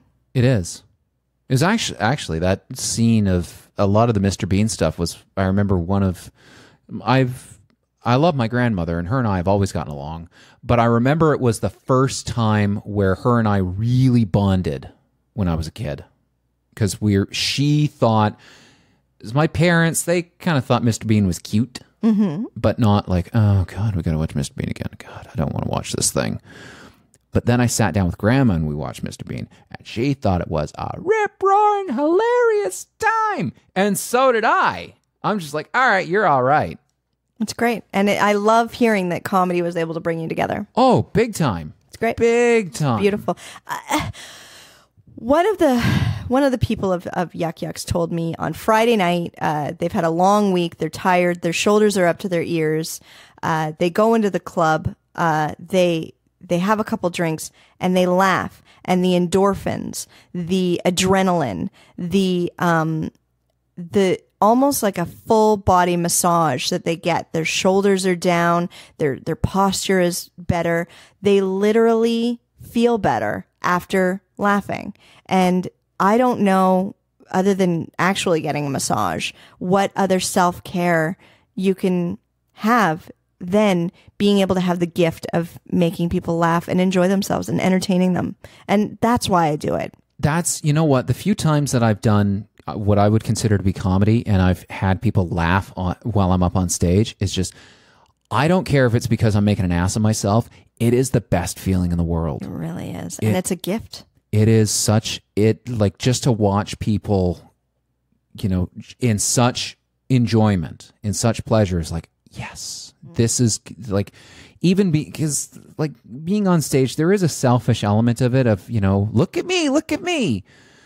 But there's also that element of I can control somebody's emotions and make them laugh and make them feel good. Puppetry, yeah. It's also, it is an art, but it's also, being able to sacrifice and bend over backwards and do everything you can to make that person laugh. It's really, really hard to do, but being able to do it feels amazing. You definitely, the high that you have, the adrenaline, the the beautiful feeling, the endorphins, everything of being able to laugh, even at your own jokes. Like me being able to be on stage laughing with the audience, it's like magic. And then they come up to you after and they thank you for, like being able to allow them to laugh and have a good night out and such. It's really magical. It's why I do it. It's really good. And it can make the difference in somebody's week. Yep. That might be in their month. I literally have had people years later come up to me and say, my wife and I still tell your jokes, to each other. It's great. It's beautiful. And I also love, when people meet me in a normal situation, like at a party or at a networking event, and that I tell them that I'm a comedian, their eyes light up. And the envy of being able to have the guts just to get up on stage and grab the mic is more than 80% of the population out there. So sure, and being a woman in the industry, like there's only 3% of us in the whole industry, not just Canada, but North America, Europe. There aren't a lot of chick comics. So being able to have that, random niche is also beautiful to be able to represent, women in comedy. I think the other part too, people hear comic and they go, this person's fun. Yeah. This person's going to be fun. Yeah. I can drop my guard a bit. Yeah. You can drop your guard. You can tell me jokes. You can, one of my favorites is people, suggest things. You could use this in your comedy kind of thing. And it doesn't work even in the slightest. No. But I appreciate, that they're interested, that they're involved because, like you're a consultant. It's very difficult to meet strangers and have them try and talk about stuff that you already know about. You know what I mean? Yeah, sometimes. But I think the way that I've cultivated it is taking a little bit of cues from comedy and helping people drop their guard. Absolutely. But you're a specialist in your consulting field, Sure, yeah. in what you do. But everybody's got a joke. Yeah. Everybody's heard something or, like that one party bit kind of thing. And it's something that everybody can relate to. Right. A lot of them are terrible jokes, not funny, what have you. Your mother's so old, she, if you told her to act her age, she'd die. Right. But at least you're trying. Yeah. Yeah. At least you're trying. I'm also able to relate to these people and their jokes and such. It's beautiful. It's a beautiful lifestyle. It's a great way to go. No kidding. And just that freedom to be able to speak your mind. Mm-hmm. Like that's, I don't know, as somebody that's a big believer in free speech, that's to me the most attractive part it is that ability to look at some idea and allow it to be absurd. Mm-hmm. Like when we think about, pick any random topic, like, why are certain words okay and certain words aren't? Like you can analyze that stuff in you can analyze that stuff in an academic setting, but that's no fun. Mm-hmm. Like half the fun I had in grad school was taking my presentations and making them fun. Mm-hmm. And just like, when did we have to grow up so bad that we couldn't be childish and goofy anymore? Why is goofiness almost dismissed as ignorance and dumb? There's so much intelligent comedy, Stephen Colbert, like all of these beautiful comics, and it's smart comedy. Yes. When did it become in our times? I felt that it was during teenage times when we were going through puberty and everything that we had to be serious all the time. We couldn't be goofy. We couldn't play anymore because we had to grow up. And I'm really delighted at the fact that I went to camp and I discovered that singing and bouncing was way more fun than sitting and behaving myself. Yeah. So, yeah. Yeah, that's a good question. Yeah. There is kind of that magic transition age right around puberty where it's, okay, now you have to behave yourself. Yeah, now you have to be an adult. You have to grow up and be serious. But Why can't you be an adult and have a curly mustache and be still cheesy? I feel like the intention is a good one of there are certain circumstances in your adult life where you will need to be serious, Absolutely. where you will need to be taken seriously. But it's easy. You can't take yourself serious all the time because you'll never get out alive. Yeah. We're all going to die. And that's a serious conversation unless you make it funny. Yeah. And like Robin Williams or something, Yeah. Or just like, or at least be a little bit more lighthearted about it. Mm-hmm. Like there are ways you can mix the two. It doesn't have to be serious all the time. Absolutely. There are serious things in life. Sure. There's no question. And one of my favorite quotes that I love is, nobody told me that every day was going to be a challenge. I didn't know this growing up. I thought that, like life was going to be beautiful. And as a grown up, I can stay up till 2 a.m. and eat cake for breakfast and stuff. But, at 37 years old, I know that cake hurts my tummy for breakfast. Yes. Unless it's pancakes. Well, yeah, there is that. And staying up until 2 a.m, I'm going to be tired the next day. Yeah, you're going to pay for that stuff. But there's also the point where the adults kind of convince you that they know all the answers. And then you become one and you go, okay, somebody was bullshitting. Yeah, it's shocking. Somebody was bullshitting me. It's shocking. Because you You don't know what's going on. Oh, here's a beautiful question that I'd love to ask you. What do you think is the meaning of life? What do I think is the meaning of life? Mm-hmm. That's actually one of the underlying reasons I started the podcast. Okay. Was because now I've gone through a couple different phases in my life. I had a phase where I considered myself, I was part of the Catholic Church, but I didn't really feel it. Mm. I really resonate with George Carlin's bit where he talks about getting the first communion, and everybody was like, it's going to be this spiritual experience. You'll feel different. Mm-hmm. And he felt nothing. Mm. And I remember feeling the same way when I had my first communion. I was like, something should have happened here. And I feel like, why didn't I see the light? Yeah. Like, why do I not feel the same way that all the adults in the room do? Mm. And then there was a lot of, like, anytime I was involved with religious stuff, I didn't get anything out of it. I need a shorter answer. Yeah. What is the meaning of life to you? What is the meaning of life to me? I think to get to the next stage of our consciousness. I think it's because part of it honestly is we are looking for that answer of like, why are we here? Mm-hmm. And it's part of the meaning of part of the meaning of our life as we know it right now is to get ourselves to the next stage of finding that answer. Because we're not going to find it on Earth. I don't think we're going to find this. I think this Earth is a staging ground for the next step. Like, I don't think, the reason I think that too is it goes back to my thoughts on religion, mm-hmm.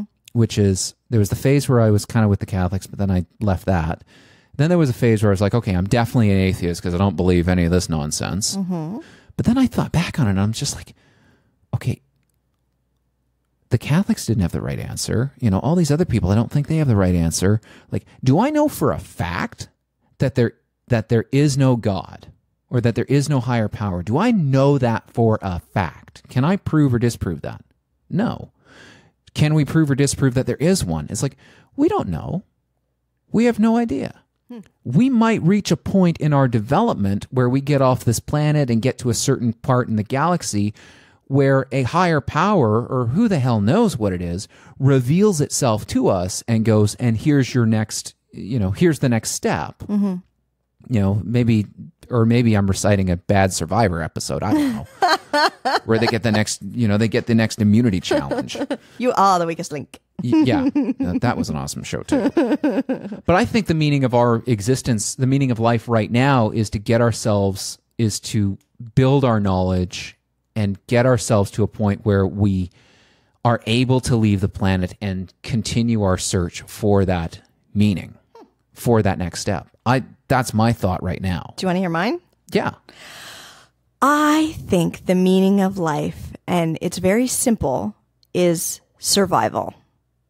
The gazelle in Africa needs to get away from the lion. It needs to survive. Yeah.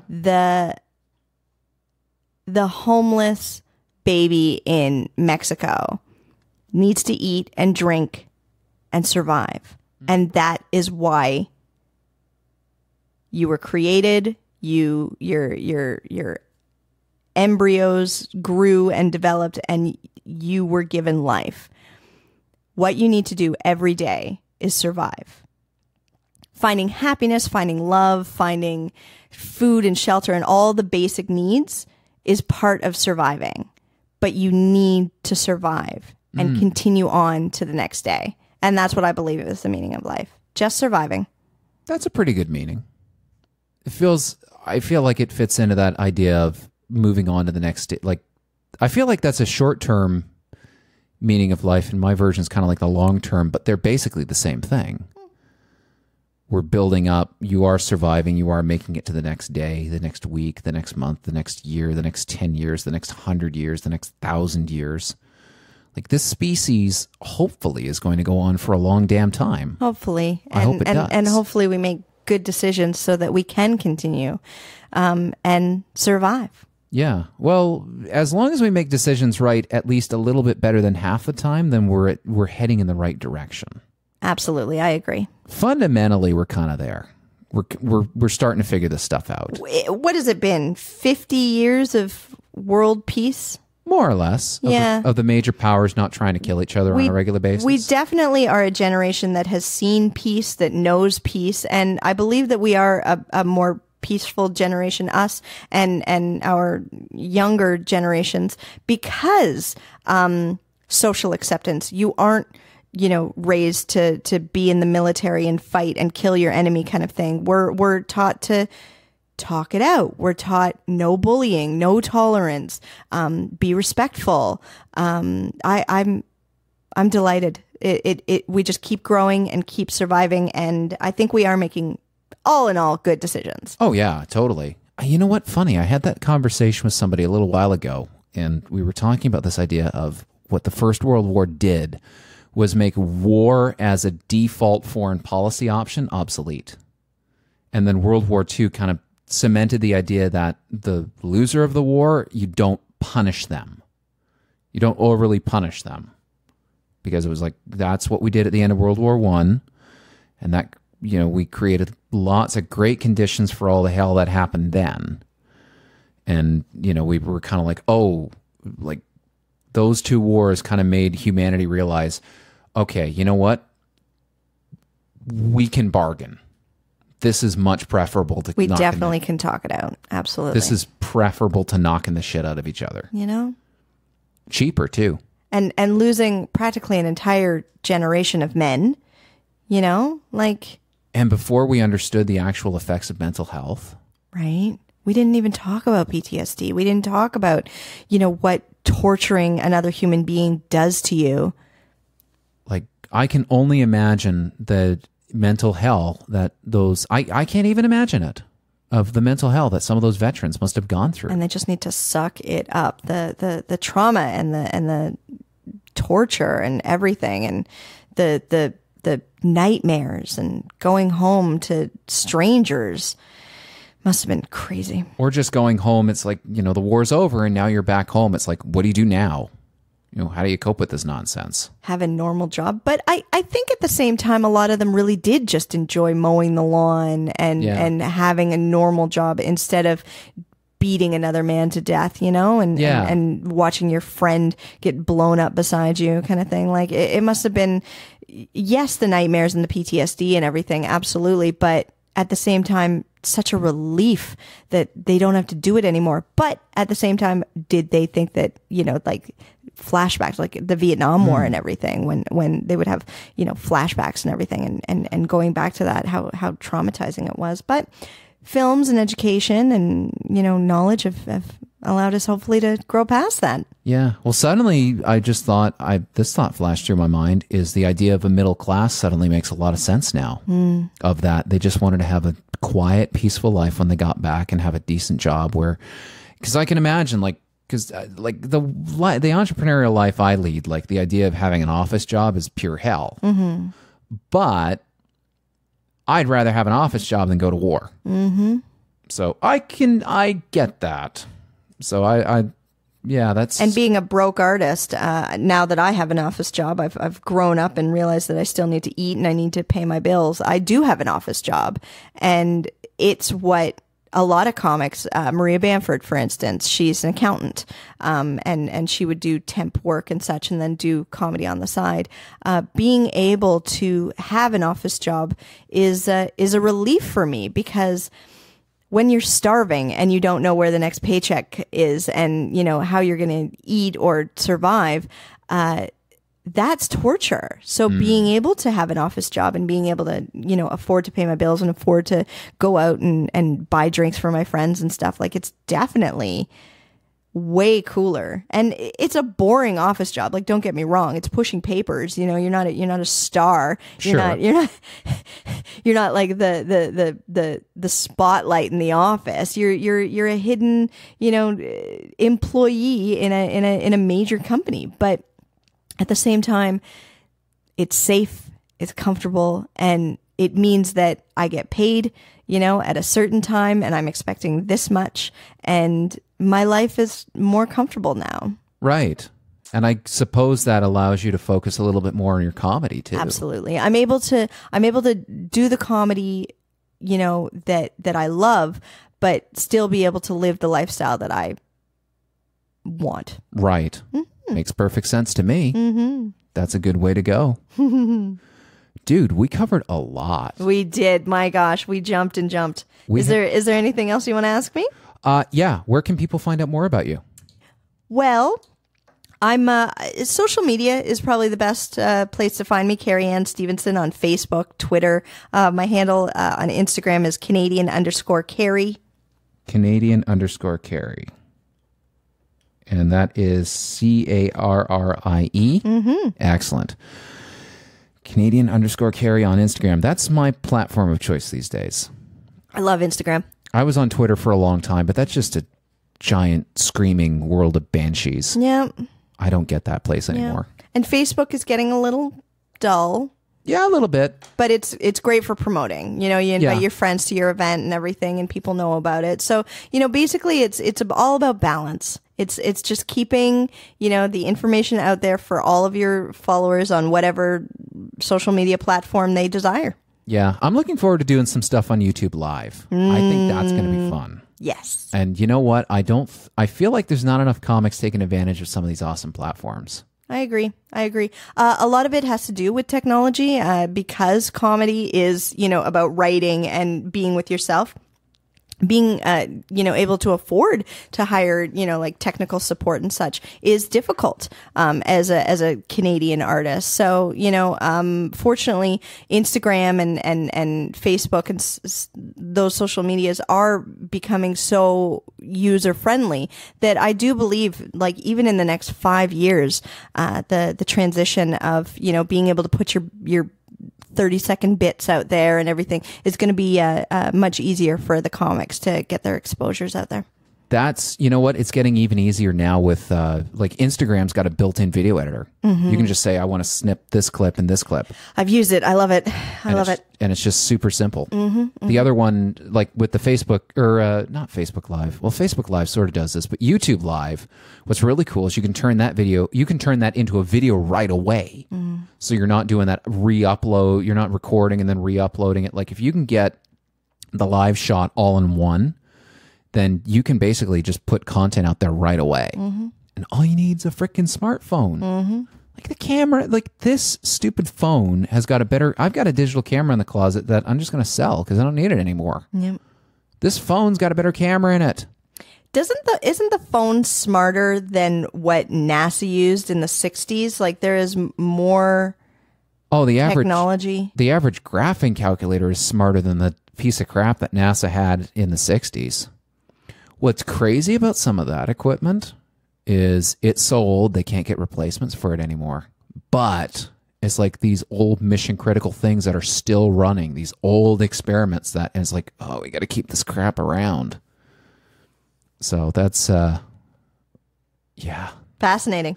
Oh my God. I go off on a tangent on that one. But I'll say, you know what? I got to get a space geek in here sometime and just talk about. That'd be amazing. Neil deGrasse Tyson kind of thing. Oh my God. I mean, just having 30 seconds of his time would be kind of fun. Yeah, oh yeah. And he's cute too. I like how sassy he is. He is such a great speaker. Yeah. Oh my God. And funny. Yeah.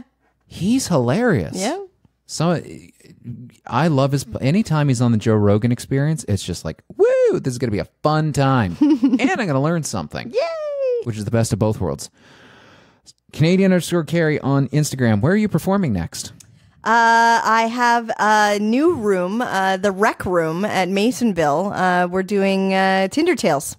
Oh no. Yeah, swipe right to be funny. Oh my God, that's going to be a riot. So my first show is going to be Valentine's Day 2019. What? Oh, dude, perfect launch. Yeah, and then we're going to be trying to hopefully do that every month. Oh, that'll be so much fun. Yeah, that'll be so much fun. I have so many pictures of like on Tinder specifically, like there's a group of 7 guys. Like, who am I trying to date here? All of you? Because that's too much. That's too many men. Like, or pictures of your dog or your cat or something as your profile picture. It's like, what? Are you trying to make me date your dog? Because that's weird. Yeah, a little bit. So just a little bit. So much fun. Oh, man. That's going to be a riot. I can't wait to see that. So that's on Valentine's Day. Yeah. Oh, it's going to be fun. Date night comedy. Yeah. Date night comedy. All right. And people can find that just on Facebook or? Basically Tinder Tales has a website. They have a whole following and chain. So in Toronto, in Montreal and such. So we're starting a new Tinder Tales in London. Sweet. Yeah. We'll put links in the show notes. Great. Awesome. Carrie, we got to do this again sometime. I'd love to come back. Because this was so much fun. I knew it would be. Thank you so much for coming on. Thank you for having me. I had a blast. And we're going to do this again sometime. And we will see you, or maybe not see you, listener, because I can't see you through your phone. But we will talk with you again next time. Here comes the outro. Bye, folks.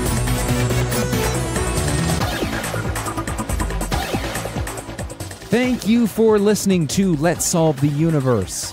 This podcast can be heard every Saturday at lstupodcast.com. For more information about Let's Solve the Universe, head over to our Facebook page, Let's Solve the Universe Podcast, or check out the Let's Solve the Universe website because you know you want to. Complete show notes and information about all our guests can be found there. And I thank you, dear listener, for sharing your time with us.